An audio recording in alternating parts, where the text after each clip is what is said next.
Yeah, this is my tape machine. It's a 24-track Otari MTR-2,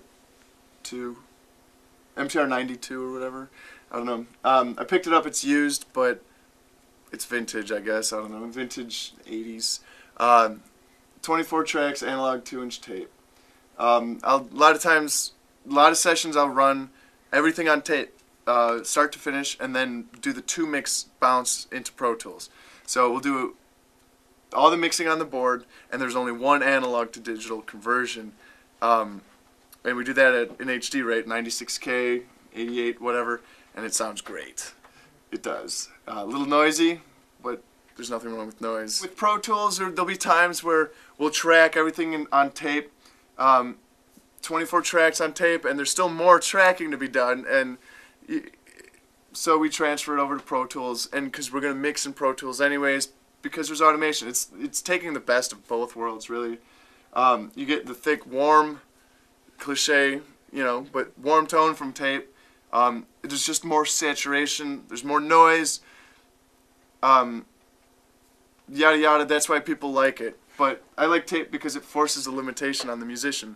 You can't edit unless you're going to pull out a razor blade, but you're not going to beat detective drums on a tape machine. You're going to preserve a performance. And if you have them perform live, they're breathing, pumping, playing together. And there's no better medium to capture that than tape.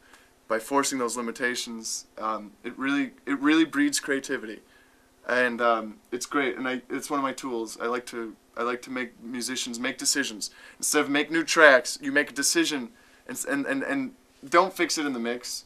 Do it right. Do it to tape, because you can't edit it later.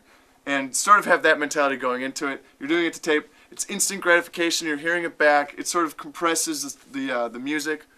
It adds noise and a thickness. It sort of sounds more complete immediately.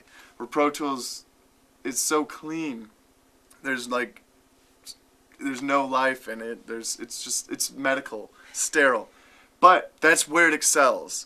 And that's why Pro Tools is really cool. It's super clean. It's super accurate. That's why tape is really cool. Is because it's not. It's super thick. It's very robust. It's handsome. Tape nowadays is becoming more and more expensive. It's becoming harder to find.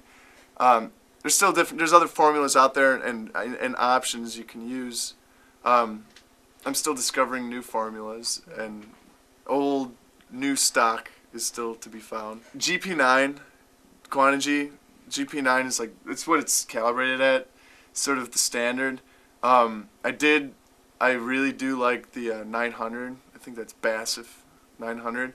That is some loud tape, some really thick, open. There's tonality on that stuff. It's great.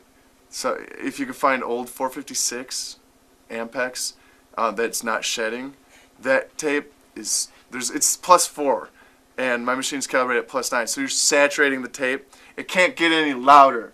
And and it comes back quieter off of the playback on tape because it's compressed, but it's cool. It sounds old. And it's raw, and sort of has a creamy, buttery sort of feel to it. It's strange because I think it's just because there's no transients anymore. It sort of levels.